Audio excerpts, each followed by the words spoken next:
नमस्कार. भारत शक्ती मराठीमध्ये आपल्या सगळ्यांचं पुन्हा एकदा स्वागत. आजच्या आपल्या खास एपिसोडचा विषय आहे भारतीय लष्करातील महिलांचा वाढता सहभाग आणि त्यांचं उज्ज्वल भवितव्य. आणि याच विषयाचा आढावा घेण्यासाठी आज आपल्या सोबत आहेत निवृत्त मेजर मोहिनी गर्गे कुलकर्णी मॅडम. मॅडम, भारत शक्तीमध्ये तुमचं मनापासून स्वागत. जय हिंद. धन्यवाद सगळ्या प्रेक्षकांना. जय हिंद. येस, मी थेट प्रश्नाने सुरुवात करतो की गेल्या दशकामध्ये भारतीय लष्करातील महिलांचा सहभाग, महिला अधिकाऱ्यांचा सहभाग प्रकर्षाने वाढल्याचं तुम्हाला जाणवतं का? आणि यामागे काय मुख्य कारण असू शकतात असं तुम्हाला वाटतं? काय सांगाल? हो, आपण विषयाची सुरुवात थोडीशी काही पार्श्वभूमी द्यायला मला आवडेल. कारण गेल्या दशकामध्ये म्हणजे मागच्या 5 वर्षांच्या आधी म्हणजे 2020 साली एक खूप मोठा बदल जो घडलेला आहे डिफेन्स विमेन ऑफिसरसाठी किंवा प्रामुख्याने आर्मीसाठी, तो म्हणजे सर्वोच्च न्यायालयाचं जे डिसिजन आहे 2020चं, तर त्याच्यामुळे खूप आमूलाग्र बदल झालेले आहेत. आणि इथपर्यंतचा प्रवास देखील खूप सोपा नव्हता. आपल्याला माहिती आहे सगळ्यांना की भारताच्या कायदे प्रणालीवरती कुठेतरी ब्रिटिशांच्या कायद्यांचा हा प्रामुख्याने पगडा आहे. तर आर्मी ऍक्ट सुद्धा याला अपवाद नाहीये, जो आर्मी ऍक्ट 1950चा आहे. त्याचं साधारण त्याच्यावर जर आपल्याला त्याचा आढावा घेतला तर आपल्याला जाणवेल की सेक्शन 12 जे आहे आर्मी ऍक्टचं, तर ते असं म्हणतं की women were ineligible for regular commissions except in such core departments or branches which the central government may specify by way of notifications. So ब्रिटिशांच्या सैन्यामध्ये कुठेही म्हणजे महिलांसाठीचं कुठलंही धोरण असं सेट नव्हतं किंवा ते इझिली व्हावं अशा प्रकारच्या काही गोष्टी सुद्धा कायद्यामध्ये नव्हत्या. त्यांनी अक्षरशः म्हणजे वेळोवेळी तुम्ही नोटिफिकेशन्स करू शकता, म्हणजे भारत सरकार, आणि त्यानुसार तुम्ही महिलांच्या ह्याचा विचार करू शकता, एवढंच बोलून ते ऍक्ट तो संपतो. तर त्याच्यानंतर आपल्याला खूप वर्ष लागली आर्मी म्हणजे आर्मीमध्ये किंवा डिफेन्स सर्व्हिसेसमध्ये मुलींना येण्यासाठी. 47 साली स्वातंत्र्य मिळालं आणि 58 मध्ये आपण मेडिकल कोर साठी विचार केला महिलांचा, आणि त्यावेळी तो प्रवेश त्यांचा सुरू झाला. पण नॉन मेडिकल जो सेक्टर आहे प्रचंड मोठा, इतर सगळ्या ब्रांचेस ज्या मुली आहेत त्यांना थेट 92 साल उजाडलं. आणि 92 सालापासून आपण नोटिफिकेशन पास करून 5 वर्षांच्या मुदतीसाठी मुलींची अधिकारी म्हणून नेमणूक सुरू केली म्हणण्यापेक्षा त्यांना त्यांचं ट्रेनिंग आणि ही जी सगळी प्रोसेस आहे त्यांच्या बाबत ती सुरू केली. याच्यामध्ये मला एक प्रामुख्याने गोष्ट अधोरेखित करावीशी वाटेल की याच्यामध्ये कुठे असं काही हे नव्हतं की एवढे पर्सेंटेजमध्ये आपण मुलींना घेणार आहोत किंवा त्यांच्यासाठी काही जागा या स्पेशल असतील, असं काहीही नाही. तर वेळोवेळी तेव्हापासून आतापर्यंत जी काही धोरणं आहेत आपली महिलांच्या बाबतीत, तर ही पूर्णपणे मेरिट बेसिस आहेत आणि ह्याच्यामध्ये वेळोवेळी त्या कन्सिडर केल्या जातील वरच्या सगळ्या ह्या गोष्टींसाठी. असाच हा कायदा किंवा पुढचा जो सगळा प्रवास आहे तो आहे. तर मग 92 त्यानंतर 96, मग 10,000, त्यानंतर 14 वर्ष 2008 हे खूप मोठं वर्ष होतं. त्याच्यामध्ये शॉर्ट सर्व्हिस कमिशनच्या मुलं आणि मुलींचं ट्रेनिंग हे बरोबरीने करण्यात आलं 49 वीक्सचं. ते देखील एक महत्वाचं वर्ष ठरलं. आणि मग तिथून एक मोठा कायदेशीर संघर्ष हा सुरू झाला, ज्याची परिणती 2020 मध्ये झाली. आणि म्हणजे अपीलमध्ये गेलं ते प्रकरण आणि त्याचं सर्वोच्च न्यायालयाने 20 मध्ये जो निर्णय दिला त्यात 2 किंवा 3 गोष्टी आपल्याला प्रामुख्याने सांगायच्या. तर विमेन ऑफिसर्सना सुद्धा परमनंट कमिशन साठी कन्सिडर केलं जावं, कारण आपल्याला माहितीये सैन्यामध्ये 2 वेगवेगळे कमिशन्स असतात. एक म्हणजे शॉर्ट सर्व्हिस कमिशन, आणि जे की 5, 10 किंवा 14 वर्षांचं असतं, आणि परमनंट कमिशन जे 20 वर्षांचं असतं थेट. आणि 20 वर्ष केली नाही सर्व्हिस तर तुम्हाला पेन्शन आणि इतर कुठल्याही फॅसिलिटीसाठी तुम्ही इलिजिबल ठरत नाही. त्याच्यामुळे मुलींसाठी जास्तीत जास्त 14 वर्षांची सर्व्हिस होती, पण 2020 नंतर त्या साधारण ह्याच्यासाठी इलिजिबल झाल्या, कन्सिडर केल्या जाऊ लागल्या परमनंट कमिशनसाठी. एक्सेप्ट जॅग आणि एज्युकेशन कोर, त्यांचं त्याच्या आधीच सुरू झालेलं होतं परमनंट कमिशनचा जो हा प्रवास आहे. तर एकतर परमनंट कमिशन, आणि दुसरं म्हणजे कर्नल होण्यासाठी म्हणजे उच्च पदासाठी त्याच्यासाठी ज्या सुद्धा जे बोर्ड्स होतात किंवा ज्या पुढच्या सगळ्या परीक्षा असतात त्याच्यासाठी सुद्धा त्या कन्सिडर केल्या जाव्या, असं कोर्टाचा निर्णय होता. आणि तिसरी जी महत्वाची बाब आहे ज्याच्यावरती अजूनही सगळी धोरण आपण बनवत आहोत, तर ती म्हणजे जो कॉम्बॅट झोन असतो प्रत्यक्ष, तर तिथे मुलींची नेमणूक व्हावी की नाही, हा देखील एक कोर्टासमोर त्यावेळी मुद्दा होता. तर कोर्टाने ते मात्र लष्करावरती सोडलंय की लष्कराने हे निर्णय घ्यावा, आतली व्यवस्था आणि हे सगळं बघता की मुलींचा साधारण तो कॉम्बॅट झोन मधला कशी त्यांची निवड होईल, त्यांचं कामाचं स्वरूप काय असेल, आणि ह्या सगळ्या गोष्टी आम्ही तुमच्यावरती सोडतो. तर असा ह्या 3 बाजूनी हा महत्वाचा निर्णय होता. तर ह्याचा निश्चितच अतिशय पॉझिटिव्ह असा जो परिणाम आहे तो आपल्याला झालेला दिसून येतो. आणि त्याच्याही एक साधारण 4-5 वर्ष आधीपासून मुळात कसं ना, संरक्षण दलांवरतीच फोकस आपला वाढला त्याच्या काही वर्ष आधीपासून. आणि त्याच्यामुळे त्याला प्राधान्य देण्यात आलं एक प्रकारे. म्हणजे बघा, स्वातंत्र्य आपल्याला मिळालं तो जो होता की आपल्याला संरक्षण व्यवस्था हवीच कशाला भारतासाठी, इथून आपला प्रवास सुरू झाला. ते आता आपला म्हणजे आत्ताचे आपण बघतोय सगळं ऑपरेशन सिंदूर वगैरे एका रात्रीत किंवा एका आठवड्यात, काही दिवसात किंवा काही महिन्यांचं हे फळ नाहीये. ह्याच्या मागे काही वर्षांची अथक अशी मेहनत आहे, सराव आहे प्रामुख्याने, आणि त्याला दिलेलं प्राधान्य आहे, संरक्षण दलांना दिलेलं. त्यानंतर मोकळीक आहे. तर ह्या ज्या एकूण धोरणात्मक गोष्टी आहेत ह्या आपल्याला विमेन ऑफिसर्सच्या सुद्धा बाबतीत म्हणजे त्यांच्यावरती त्या रिफ्लेक्ट झालेल्या दिसून येतात. आणि म्हणून तुम्ही जो प्रश्न विचारला त्याचं उत्तर निश्चितच होय असं आहे की खूप सकारात्मक बदल झाले आहेत. आणि त्याच्यामुळे मुलींना संधी मिळत आहेत वेगवेगळ्या, आणि येणाऱ्या ज्या आत्ता ज्या युवती किशोरी आहेत त्यांच्यासाठी कुठेतरी हे करिअर एक खूप असं सकारात्मक दिशा घेऊन आलेलं आहे, प्रेरणा घेऊन आलेलं आहे अधिकाधिक संख्येने येण्यासाठी. नक्कीच. आणि मॅडम चाही उल्लेख केलात आणि शिवाय आपलं ऑपरेशन सिंदूरचाही उल्लेख केला. तर जसं आता नुकतंच ऑपरेशन सिंदूर पार पडलं, त्यामध्ये भलेही प्रत्यक्ष कॉम्बॅट लेवलवर आपण म्हणालात तसा महिला अधिकाऱ्यांचा सहभाग नसेल, परंतु ऑपरेशन सिंदूरची माहिती देण्यासाठी 2 महिला अधिकाऱ्यांची निवड झाली. आणि या मूव्हचं म्हणजे अतिशय ब्रिलियंट मूव्ह म्हटली जाते भारत सरकारची, आणि खूप विचारपूर्वक पद्धतीने ही निवड केली गेली 2 महिला अधिकाऱ्यांची. या सगळ्याकडे तुम्ही कसं बघता आणि काय वाटतं तुम्हाला यामागे नेतृत्वाचं किंवा भारतीय लष्कराचा काय विचार, काय थॉट प्रोसेस असू शकते 2 महिला अधिकाऱ्यांची निवड करण्यामध्ये? खूप खूप छान प्रश्न आहे आणि खरोखरच तो एक टचिंग मुद्दा, इनफॅक्ट ब्रिलियंट मूव्ह जसं तुम्ही म्हणालात, ऍप्ट वर्ड्स आहेत ते. कारण हा जो हल्ला झाला तर हाच आपल्याला माहितीये की राजरोसपणे सिंदूर पुसणं हा अक्षरशः म्हणजे आपल्याला कॉमन भाषेमध्ये म्हणता येईल अशा पद्धतीचा होता. आणि सोशल मीडियामुळे एकूणच आत्ताची जी भारतीय सगळी जनता आहे, म्हणजे जे सिव्हिलियन्स आहेत हे बऱ्यापैकी संरक्षण दलांमध्ये म्हणजे त्यांच्यामध्ये मिसळलेले आहेत असं म्हणता येईल की त्यांच्या प्रत्येक घडामोडीचा हा आपल्या जनमानसावरती खोलवर असा परिणाम होतो आहे काही वर्षांपासून. म्हणूनच सगळे लोक वाट बघत होते की आता ह्याच्यासाठी आपण काय, त्याचा कसा आपण प्रतिहल्ला करतो त्यांच्यावरती. आणि अशा प्रकारे जेव्हा वाक्य बोलली जातात की जाऊन सांगा आणि आम्ही अशा प्रकारे यांना मारलं, तर असे जेव्हा डायलॉग्स प्रत्यक्ष पुरावे आहेत आपल्याकडे, तर त्या बाबतीत बघता हा खूप ब्रिलियंट मूव्ह होता की 2 विमेन ऑफिसर्सना अशा प्रकारे म्हणजे विंग कमांडर व्योमिका सिंग आणि कर्नल सोफिया कुरेशी ह्या त्या दिवशी ज्या पद्धतीने आल्या त्या कॉन्फरन्समध्ये आणि त्यांनी अतिशय नेमकेपणाने आणि सविस्तर माहिती देत आपल्याला ऑपरेशन समजावून सांगितलं, ह्याचा अतिशय मोठा परिणाम हा जनमानसावरती झाला. आणि मुळातच या दोघे खूप ब्रिलियंट ऑफिसर्स आहेत, तो त्यांना जी आता सगळी प्रसिद्धी मिळाली आणि प्रेरणादायी ठरल्या त्या सगळ्यासाठी, तर त्यांचं करिअर आणि आतापर्यंतच्या ज्या अचिव्हमेंट्स आहेत त्या सुद्धा खूप मोठ्या आहेत. साधारण बॅकग्राऊंड मधनं येऊन त्यांनी हे सगळं अचीव्ह केलेलं आहे. तर त्यांना अशा प्रकारे प्रोजेक्ट करणं आणि त्यांच्या थ्रू हे सगळं ऑपरेशन आपण जाऊन सांगितलं त्यांना किंवा सगळ्या जगाला आपण दाखवलं अशा प्रकारे, तर खूप खूप सकारात्मक आणि प्रेरणादायी ही मूव्ह आहे. नक्कीच. आणि तुम्ही म्हणालात त्याप्रमाणे भारतीय लष्करात महिलांना जो अधिकार मिळाले, म्हणजे पद आता मिळत आहेत गेल्या काही वर्षांमध्ये, त्यामुळे नक्कीच भारतीय लष्कराचं म्हणजे स्वरूप एक आपल्याला बदलतं स्वरूप पाहायला मिळतंय. पण याचबरोबर मला विचारायला आवडेल की ह्या ज्या महिला अधिकारी आहेत ज्यांना आता ही पदं मिळतात किंवा अधिकार मिळतात आपण म्हणूया, त्यामुळे एकंदरच त्यांच्या कुटुंबात किंवा त्यांच्या आउटर वर्ल्डमध्ये, आपल्या समाजामध्ये त्यांची प्रतिमा कशा प्रकारे उंचवायला मदत झाली किंवा कशा प्रकारे त्यांच्याकडे बघण्याचा दृष्टिकोन जो आहे तो आता बदललाय असं तुम्हाला वाटतं? हो, हा खूप पॉझिटिव्ह बदल आहे. इनफॅक्ट जसं मी म्हणाले की हे आता प्रत्येक गोष्टीचं आपल्याला रिफ्लेक्शन दिसतंय समाजामध्ये होताना, तर खूप पॉझिटिव्ह बदल होतो आहे. पूर्वी एक रिमोट असं करिअर समजलं जायचं आर्मी, नेव्ही, एअरफोर्समध्ये, की ज्यांना बॅकग्राऊंड आहे अशांनीच त्याचा विचार केला पाहिजे. किंवा जे मोठ्या सिटीजमध्ये वाढलेल्या मुली आहेत, ज्या अगदी त्यांचं शिक्षणाचं माध्यम वेगळं आहे, आणखीन अशा प्रकारे एक थोडंसं ना रिमोट एक ग्लोरिफाय झालेलं होतं हे सगळं जे क्षेत्र आहे.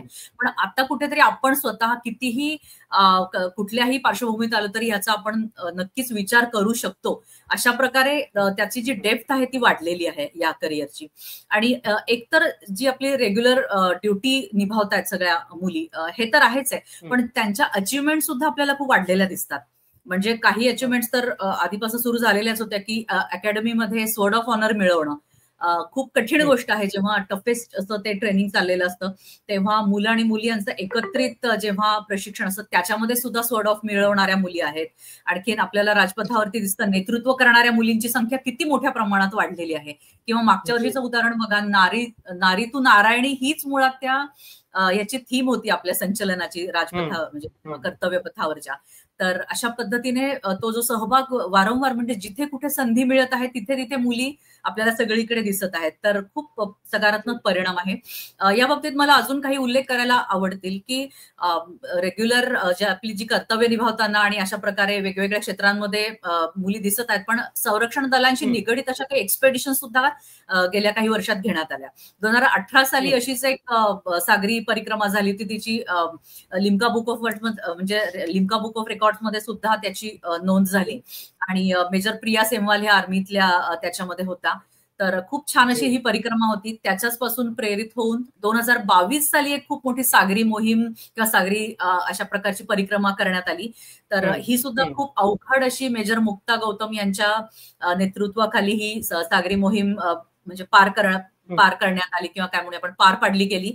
ह्याच्यामध्ये जवळपास 900 नॉटिकल माइल्स एवढं अंतर त्यांनी पार केलं. आणि त्याच्यावरती त्या फक्त महिला अधिकारी होत्या. आर्मीचं जे ईएमई कोर होतं, तर त्यांच्या ज्या असोसिएशन ही सगळी मोहीम आयोजित केलेली होती. आणि त्याच्यामध्ये फक्त त्याच विमेन ऑफिसर्स होत्या. याच्यामध्ये संपर्क असेल तो बोटीवरचा, किंवा त्या बोटीवरचा बिघाड आणि त्याच्यातला केलेला मेंटेनन्स असेल, हवामानाचा अंदाज असेल, वेळोवेळी आलेली वादळ असतील, ही सगळी झेलून त्यांनी ती परिक्रमा पूर्ण केली. आणि आणखीन एक विशेष उल्लेख म्हणजे भारताच्या इतिहासातल्या वीरांगनांना मानवंदना देण्यासाठी आर्मी, नेव्ही, एअरफोर्स या तिन्ही दलांची एक खूप मोठी अशी समुद्र परिक्रमा आता 7 तारखेला सुरू झाली 2025च्या, म्हणजे मागच्या महिन्यामध्ये. आणि ती मला वाटतं या महिन्याच्या अखेरीस पूर्ण होईल. 4000 मैल एवढं, म्हणजे नॉटिकल मैल एवढं अंतर पार करण्याच्या उद्दिष्टाने ही सागरी परिक्रमा सुरू झालेली आहे. तर ह्या अतिशय चांगल्या अशा, ज्याला म्हणून आपण एक माइलस्टोन्स आहेत हे आमच्या प्रवासातले, की एक एक शिखर आपण काबीज करत जात आहोत. किंवा काही विमेन ऑफिसर्सनी एव्हरेस्ट सुद्धा सर केलेलं आहे. तर स्पोर्ट्समध्ये त्या खूप चांगली कामगिरी करत आहेत, ज्या आर्मी, नेव्ही, एअरफोर्सच्या विमेन ऑफिसर्स आहेत. हे जे आतापर्यंत मी सांगत होते हे विमेन ऑफिसर्स विषयी होतं. याचबरोबर बीएसएफ किंवा इतर ज्या आपल्या पॅरामिलिटरी फोर्सेस आहेत याच्यामध्ये भरती झालेल्या ज्या जवान आहेत ह्यांची सुद्धा अतिशय नेत्रदीपक अशी कामगिरी आपल्याला आढळून येते आता. कारण त्यांच्यामध्ये जो जज्बा आहे भारतीयत्वाचा कुठेतरी, की त्यांचं कुटुंब आहे, छोटी मुलं आहेत, पण ते सुद्धा सांभाळून त्या आपल्याला बॉर्डरची सुरक्षा करताना दिसत आहेत सध्या, खांद्यावरती रायफल घेऊन किंवा हातात रायफल घेऊन. तर ही विलक्षण असं चित्र आहे. म्हणजे मला असं वाटतं की ह्याच्यापेक्षा अजून काय प्रेरणा, मूर्तिमंत प्रेरणा अशी आपल्या समाजापुढे येऊ शकते. तर इतकं छान भारावलेलं वातावरण सध्या आहे. खरोखरच. आणि इथे मला अगदी आवर्जून सांगायला आवडेल की फक्त भारतीय महिला वर्गासाठी नाही तर संपूर्ण देशवासियांसाठीच अतिशय अभिमानाची ही गोष्ट आहे की आता कुठेतरी फ्रंट फूटवर येऊन आपण म्हणूया की महिला ही खांद्याला बंदूक लावून आज आपल्या देशाचं प्रतिनिधित्व करतायत. तुमच्या बोलण्यात मॅडम वेळोवेळी करिअरचा उल्लेख आला आणि आपला आजचा विषय मुख्य तोच आहे. तर काय सविस्तरपणे सांगू शकाल किंवा काय प्रकाश टाकू शकाल की कोणकोणत्या क्षेत्रात, म्हणजे आपण जर सामान्य बाहेरून बघायचं झालं तर इंडियन आर्मी, नेव्ही आणि एअरफोर्स यामध्ये करिअरच्या संधी आहेत. महिलाही आता लष्करी दलात करिअर करू शकतात असं आपण म्हणतो. पण थोडं डीप मध्ये जाऊन कोणकोणत्या क्षेत्रांमध्ये किंवा कोणकोणत्या लेव्हल्सवर करिअर करण्याची संधी आहे त्याविषयी तुम्ही काय सांगाल? मला असं वाटतं की आत्ताचा जो काळ आहे हा अतिशय अनुकूल असा काळ आहे. कारण आम्ही जेव्हा आर्मीमध्ये गेलो होतो तेव्हा एक एम्प्लॉयमेंट न्यूज असायचा किंवा काही थोड्याच बातम्या आमच्यापर्यंत पोहोचायच्या, नोटिफिकेशन निघायची आणि ती फिलअप करून द्यायची. पण आता आपल्या ज्या अद्ययावत वेबसाईट्स आहेत सगळ्या, तर अशा मी काही सूचना इथे तुमच्या माध्यमातून, या माध्यमातून सगळ्यांपर्यंत मला द्यायला आवडतील की ह्या सगळ्या ज्या ऑफिशियल वेबसाईट्स आहेत आर्मी, नेव्ही, एअरफोर्सच्या, या सातत्याने बघण्याची सवय लावा. त्याच्यामध्ये साधारण कशा प्रकारे केव्हा केव्हा हे नोटिफिकेशन्स येतात, ते भरायचे कसे, त्याचे निकष काय काय असतात, त्यानंतर फिजिकली कोणत्या कोणत्या रिक्वायरमेंट्स त्याच्यामध्ये आहेत. तर ह्याची सातत्याने सवय लावा, कारण महत्वाचं म्हणजे आर्मी, नेव्ही, एअरफोर्स किंवा कुठल्याही अशा प्रकारचं जे करिअर आहे, तर ह्याचा असं काही विशिष्ट हाच सिलेबस, ही एक्झाम आणि तेवढंच वर्ष असं नसतं. तर काही अटेम्प्ट सुद्धा याच्यामध्ये लागू शकतात. आणि तयारी जी असते ही कधीही म्हणजे त्याला लागणारे जे नेतृत्व गुण असतात मुळामध्ये, तर या नेतृत्व गुणांचा कस इथे लागतो. त्याच्यामुळे एक अशा गुणांनी युक्त असतं जे व्यक्तिमत्व असतं ते एका रात्रीत घडत नाही. याच्यासाठी तुमचं लहानपणापासूनची तुमची जडणघडण आणि तुम्ही महाविद्यालयीन जीवनामध्ये साधारण स्वतःला कशा प्रकारे घडवता, कशा प्रकारे तुम्ही एक एक स्किल डेव्हलप करता स्वतःमधलं, कुठल्या दृष्टिकोनातून तुम्ही बघता, विचार करता, ते विचार नेमकेपणाने मांडता, या सगळ्या गोष्टी खूप महत्वाच्या ठरतात. म्हणून त्या दृष्टीने तुम्ही याच्याकडे बघा. आणि मी तर याच्या पुढे जाऊन म्हणेन की तुम्हाला संरक्षण दलांमध्ये यायचं असो किंवा नसो, तुम्ही ह्या सगळ्या परीक्षांची तयारी करा. कारण त्या तयारीमधून जे तुमचं व्यक्तिमत्व घडतं ते घेऊन तुम्ही कोणत्याही क्षेत्रात करिअर करायला गेलात तर तुम्ही नक्कीच तिथे खूप चांगली कामगिरी करू शकता. अशा प्रकारे हे सगळं डिझाईन केलेलं आहे. तर म्हणून ही तयारी तुम्ही सुरू करा हळूहळू. आणि या वेबसाईट्समधून तुम्हाला माहिती मिळेलच. त्याच्या बरोबरीने वाचन वाढवा. तुमचा सोशल मीडियावरचा वावर जास्तीत जास्त कमी करा. कारण फिजिकली आपल्याला वरकरणी वाटतं की हे सगळे आपल्याला आता काही मैल पळायचंय किंवा आपल्याला आता वेपन ट्रेनिंग तिथे मिळणार आहे, आपल्या डोळ्यासमोर प्रहार वगैरे सारखी दृश्य येतात की अशा ट्रेनिंगसाठी मला जायचंय, किंवा आता युट्यूबवरची म्हणूया आपण अनेक दृश्य आपल्याला दिसतात. पण खरं तर त्या सगळ्या गोष्टींचं केंद्र हे मनशक्ती आहे, म्हणजे मनामध्ये केंद्र आहे. म्हणून आपल्याला पुन्हा एकदा कुठेतरी शांत होणं, रेग्युलर तुमच्या मनावरती तुम्हाला काम करणं खूप गरजेचं आहे. त्याची स्थिरता आणि जास्तीत जास्त कपॅसिटी वाढणं सगळ्या अर्थाने, म्हणजे भावनिक स्थिरता असेल, मानसिक, शारीरिक, बौद्धिक, अशा सगळ्या प्रकारे, आध्यात्मिक सुद्धा. तर या सगळ्यांवरती विचार करा आणि ह्याची कुठेतरी परिणती तुम्हाला त्या यशामध्ये झालेली जाणवते. एवढा हा तसा म्हटलं तर दीर्घ प्रवास आहे, पण ठरवला तर तो आपण निश्चितच करू शकतो आजच्या काळामध्ये. कारण सगळी माहिती तुम्हाला तुमच्या आज हातामध्ये आहे. वेगवेगळी पुस्तकं अवेलेबल आहेत, ह्याच्या टेक्निकल सगळं गायडन्स देणाऱ्या संस्था अनेक तुम्हाला त्या त्या शहरांमध्ये अवेलेबल आहेत. सो निश्चितच तुम्ही कोणताही विचार न करता म्हणजे अगदी आवर्जून ह्या क्षेत्राचा करिअर म्हणून विचार करा आणि त्याच्यामध्ये तुम्ही सरसावून पुढे जा, असं मला सांगावंसं वाटेल. तुम्ही खूप छान मुद्दा मॅडम मांडला, तो म्हणजे सोशल मीडियाचा. आणि बरेचदा असं म्हटलं जातं की या सोशल मीडियाच्या ओपन ऍक्सेसमुळे किंवा अतिरिक्त ऍक्सेसमुळे सध्या जो आहे तो अनेक नवीन पिढीमध्ये चंचलता आलेली आहे किंवा बरंचसं मिसगाईडही त्यांना केलं जात आहे. तर तुम्ही सोशल मीडिया आणि मानसिक स्थैर्याचा खूप छान जो मुद्दा मांडला, त्याला जरूर मला विचारायचं आहे की ज्या युवतींना खरोखरच डेडिकेटेडली या क्षेत्रात करिअर करायचं आहे, त्यांना टेक्निकॅलिटी बरोबरच सायकोलॉजिकली किंवा मानसिकरित्या ज्याला आपण म्हणतो, कशा प्रकारची तयारी करण्याची गरज आहे, याविषयी तुम्ही काय सांगाल? मानसिक दृष्टीने पाहिलं तर आत्मविश्वास खूप गरजेचा आहे. ह्या सगळ्या जेव्हा परीक्षांना आपण, चाचण्यांना आणि परीक्षांना आपण सामोरे जातो, तर लेखी परीक्षा ह्याचा एक सिलेबस असतो आणि तो तुम्ही त्याचा अभ्यास करून त्या ह्याच्यामध्ये मार्क्स मिळवू शकता. पण जो SSB इंटरव्ह्यू असतो हा साधारण 6 ते 7 दिवस चालतो किंवा 5 ते 1 दिवस तर कमीत कमी हा चालतो. उदाहरणार्थ आर्मीची जी 4 केंद्र आहेत वेगवेगळी आपल्या देशामध्ये, तिथे हा चालतो. त्याच्यासाठी तुम्हाला कॉल येतो आणि तिथे ज्या सगळ्या चाचण्या असतात ह्या सर्वांगीण व्यक्तिमत्व तुमचं तिथे तपासलं जातं, ज्याला आम्ही OLQs म्हणतो, ऑफिसर लाईक क्वालिटीज. म्हणजे त्या क्वालिटीज तुमच्यामध्ये किती आहेत, नेतृत्व गुण किती आहेत, हे सगळे बघितले जातात. आणि जेव्हा तुम्ही ह्या सायकोलॉजिकल टेस्ट असा त्याच्यामध्ये जो प्रकार असतो त्याच्यासाठी अपिअर होता, तेव्हा कुठेतरी तुम्ही तुमच्या व्यक्तिमत्वाची किल्ली त्यांना सोपवता सोप्या भाषेमध्ये, की तुम्ही साधारण किती तुमची झेप असू शकते टफ गोष्टींना सामोरं जाण्याची. खूप म्हणजे मोठ्या प्रमाणावरचा तुमच्यावरती जो स्ट्रेस दिला जातो किंवा हे आहेच पुढे ड्युटीमध्ये असो, ट्रेनिंगच्या दरम्यान असो, प्रचंड तणावातनं तुम्हाला जायला लागतं, तर त्याला सामोरं जाण्यासाठीचं स्थिर असं मन तुमच्याकडे आहे का, हे सगळं त्याच्यामध्ये तपासलं जातं. म्हणून त्याच्यावरती तुम्हाला रेग्युलरली काम करणं गरजेचं आहे. आणि सुदैवाने माझा जो काळ होता तो तेव्हा स्मार्टफोन्स नव्हते, सो मला ते खूप चांगली गोष्ट वाटते. पण आज खूप डिस्ट्रॅक्शन्स आपल्याला अवतीभोवती आहेत.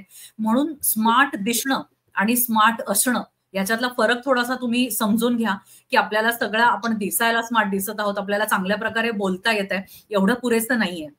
तर कुठेतरी डेप्थ, एक प्रकारची खोली तुमच्या व्यक्तिमत्वाला आली पाहिजे. आणि त्या या सगळ्या चाचण्यांमध्ये हेही बघितलं जातं की तुमचा जो काही वावर असतो तिथला, तुम्ही जे काही बोलताना इंटरव्ह्यू मध्ये बोलता, जे तुम्ही लिहून देता स्वतःविषयीचं वर्णन, तर अशा ठिकठिकाणी तुम्ही जे व्यक्त होतात ते साखळी त्याची एक करून तुमचं व्यक्तिमत्वाचं चित्र तिथे उभं राहतं. तर त्याच्यामध्ये कुठलीही तफावत नको आहे. आणि ती जर तफावत तुम्हाला ठेवायची नसेल तर बी युअर सेल्फ, म्हणजे तुम्ही आहात तसं सामोरं जायला हवंय तुम्हाला. आणि त्याच्यासाठी खरोखर असणं हा एकमेव पर्याय आहे. कारण इतर कोणत्याही क्षेत्रात तुम्हाला एका इंटरव्ह्यूच्या भरोशावरती जाता येईल, तुम्हाला चांगल्या पर्सेंटेजच्या त्या म्हणजे निकषावरती तुम्हाला सिलेक्ट होता येईल. पण आर्म फोर्सेस हे क्षेत्र तसं नाहीये. इथे तुमची भावनिक पातळी सुद्धा खूप चांगल्या प्रकारे तपासली जाते. तर हे लक्षात घेऊन या सगळ्या चाचण्यांची तयारी सुरू करा. प्रत्येक वेळी तुम्ही टार्गेट ठेवा समोर, की साधारण मला हा सिलेबस किंवा ह्या चाचण्या मला या वेळेपर्यंत पूर्ण करायच्या आहेत, त्याच्यासाठी मला काय काय गरज आहे. दुसरं म्हणजे व्यक्तिमत्वाचं तुम्ही एक तुमच्या चांगलं अनालिसिस करा तटस्थपणे, की माझ्या स्ट्रेंथ्स कोणकोणत्या आहेत, म्हणजे स्ट्रेंथ पॉइंट्स माझे कोणते आहेत. अनेकदा असं होतं की आपण इम्प्रूव्ह काय करायचंय ह्याच्या मागे पडतो, पण माझ्या व्यक्तिमत्वात जे माझ्या जीन्समध्ये आहे किंवा जे मला देवदत्त काहीतरी माझ्या पर्सनॅलिटीमध्ये आहे ह्याचा आपण शोध घेत नाही. म्हणून स्वतःची डिस्कव्हरी सुद्धा आपल्याला करणं खूप गरजेचं असतं, की साधारण 1, 2, 3, 4 ह्या 4 गोष्टी माझ्या व्यक्तिमत्वात मुळातच आहेत, त्या खूप छान आहेत, हे सुद्धा फील करणं गरजेचं आहे. सो दॅट मला त्याला थोडंसं पॉलिश केलं तर त्या कुठल्या कुठे जाणार आहेत. सुरुवात तिथून करा, तुम्हाला आत्मविश्वास देऊन जातील. आणि मग मला इम्प्रूव्हमेंट करायच्या अशा कोणत्या कोणत्या गोष्टी आहेत त्या तुम्ही लिहून काढा पद्धतशीर. आणि त्याच्यामध्ये इम्प्रूव्हमेंट करण्यासाठी कशाची गरज आहे, मला काही कोर्सेसची गरज आहे, काही मला क्लासेस लावण्याची किंवा काही स्किल्सची प्रॅक्टिस करण्याची नुसती गरज आहे, कुठल्या स्वरूपामध्ये त्या इम्प्रूव्हमेंट्स मला महत्वाच्या आहेत वाटतात, हे लिहून काढा. सो अशा प्रकारे लिहून काढल्यामुळे एक ठोस असं तुमचंच व्यक्तिमत्व तुमच्या पुढे उलगडलं जाईल. आणि त्याचं एक एक टार्गेट तुम्ही समोर ठेवून पुढे जा. भरपूर ऐका. मला माझा काळ याच्यासाठी खूप समृद्ध वाटतं की अनेक व्याख्यानं मी लहानपणापासून ऐकत मोठी झाले. काही इंटरव्ह्यूज जसे जसे जिथे कुठे कार्यक्रम व्हायचे तर त्याचा मला खूप उपयोग झाला, की आत्ता जी यशस्वी व्यक्तिमत्व आपल्या आजूबाजूला आहेत त्यांची जडणघडण कशी झाली, त्यांचे काही प्रांजळ अनुभव असतील तर आज आपल्याकडे युट्यूब ह्याच्यासाठी आहे. चांगल्या माध्यम म्हणजे चांगल्या गोष्टींसाठी जर आपण इंटरनेट वापरलं तर ते एक मोठं वरदान आहे. तर अशा प्रकारे आपण मोटिवेशनल लेवल आपली सतत कायम राखण्यासाठी, ती वाढवत नेण्यासाठी काय करू शकतो याचा विचार करून तसंही काही आपण लेजर आपला तसा प्लॅन करा, की मी जेव्हा रिकामी असते तेव्हा मी काय करू शकते. तर अशा पद्धतीने सुरुवात केली तर मला असं वाटतं की थोडीशी मदत होईल त्यांना या सिलेक्शनसाठी. येस, आणि बी युअर सेल्फ हा खूपच छान आणि महत्वाचा मुद्दा तुम्ही सांगितला, की जसेच आहात तसं स्वतःला रिप्रेझेंट करा. मॅडम, जाता जाता एक शेवटचा प्रश्न, की येणाऱ्या काळात, भविष्यात ज्याला आपण म्हणूया, तुम्ही भारतीय लष्करामध्ये महिलांचं नेतृत्व कशा प्रकारे इमॅजिन करता किंवा कोणत्या नवा प्रगतीचा टप्पा महिलांनी गाठला असेल येणाऱ्या काळात, असं तुम्हाला वाटतं? काय जसं मी सुरुवातीला म्हणाले की आपण इन्फंट्री किंवा आर्मर्ड हे जे प्रत्यक्ष कॉम्बॅट झोन्स आहेत तर ह्याच्यामध्ये अजूनही विमेन ऑफिसर्सची एंट्री झालेली नाहीये. तर ह्याच्या बाबतीत बऱ्यापैकी आपण संरक्षण दल म्हणजे आपली सगळी ही धोरणं तयार करतच आहेत. पण खूप पॉझिटिव्ह गोष्ट म्हणजे 2023 साली आर्टिलरीमध्ये मुलींचा प्रवेश झालेला आहे, महिला अधिकाऱ्यांचा. तर मला असं वाटतं ही जी द्वारं आता सध्या आपल्याला बंद होतात ही हळूहळू मला उघडताना दिसत आहेत. आणि ह्याचं जे मुख्य कारण मला सांगता येईल की आधुनिकीकरण जे होतंय आपल्या सैन्य दलांचं हे इतक्या मोठ्या प्रमाणावरती होत आहे. अपडेट सगळं आहे, म्हणजे आपले अगदी कपडे, शूज इथपासून ते सगळी जी अद्ययावत उपकरणं असतील किंवा शस्त्र असतील, मुख्यतः आपण जो आत्मनिर्भर होण्याचा निश्चय केलेला आहे, आपल्याला जो ध्यास आत्ता डोळ्यासमोर आहे आत्मनिर्भर असं सगळी संरक्षण दल असण्याचा, तर त्याचा आपल्याला खूप मोठ्या प्रकारे फायदा होत आहे, म्हणजे या स्त्री शक्तीच्या या क्षेत्रात सुद्धा. आणि आधुनिकीकरणामुळे नेतृत्वाचं स्वरूप बदलतंय सध्या सैन्य दलांमध्ये. म्हणजे आम्ही जेव्हा आर्मी जॉईन केली तर तो जो 2006 ते 10 मधला जो काळ होता त्या दरम्यानचा, तर कुठेतरी तुम्हाला प्रत्येक गोष्ट प्रूव्ह करायला लागायची. प्रत्यक्ष जवानांचं नेतृत्व करताना तुम्हाला त्यांना फायरिंग करून दाखवायला लागायचे की हो मला हे येतंय, किंवा अशा प्रकारे खूप बेसिक सुरुवात झाली होती. किंवा मी काश्मीरमध्ये काम करताना मला आठवतं की मी त्यांच्या बरोबर स्नोफॉल होतोय पण तिथे सुद्धा मी खांद्याला खांदा लावून उभी राहू शकते, मी बीपीटी त्यांच्याबरोबर धावू शकते. किंवा जेव्हा मोठे मोठे स्फोट्स होतात तेव्हा मी सुद्धा तिथे उभी राहून त्या सगळ्या पुढच्या प्रोसेसमध्ये भयंकर असा जो मेंटल ट्रॉमा आहे त्याला ऍब्झॉर्ब करत त्यांच्याबरोबर मी काम करू शकते. तर ही कुठेतरी त्या बदलाची सुरुवात होती. पण आज आधुनिकीकरणामुळे जे नेतृत्वाचं स्वरूप बदलत आहे त्याच्यामुळे ना ही गोष्ट बदलतीये की विमेन ऑफिसर्सकडे फक्त शक्ती किंवा अशा प्रकारे बरोबरी करणं ह्या गोष्टी आता खूप मागे पडल्यात. ही आनंदाची गोष्ट आहे. म्हणजे it is not the strength in your arms but the spirit in your mind which matters नाव.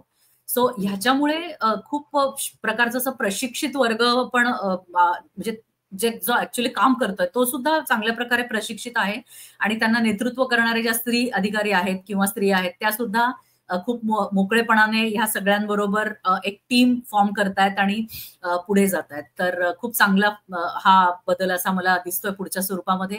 आणि तात्विक मुद्द्यांवर एक मुद्दा जाता सांगायचा झाला तर कुठेही स्त्रीवाद किंवा पुरुषवाद हा संरक्षण दलांमध्ये येऊ शकत नाही. तर ह्या सगळ्या वादांच्या पलीकडे काय असेल तर ते संरक्षण दलती आहेत.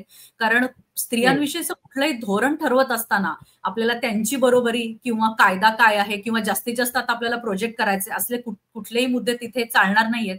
कारण प्रश्न हा राष्ट्राच्या सुरक्षिततेचा आहे. म्हणजे ऍट दॅट कॉस्ट आपण कुठलंही पाऊल उचलू शकत नाही. म्हणून हा अतिशय क्लिष्ट असा मुद्दा आहे खरं तर.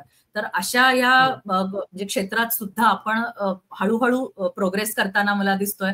म्हणजे दिसतंय सगळं समोर चित्र.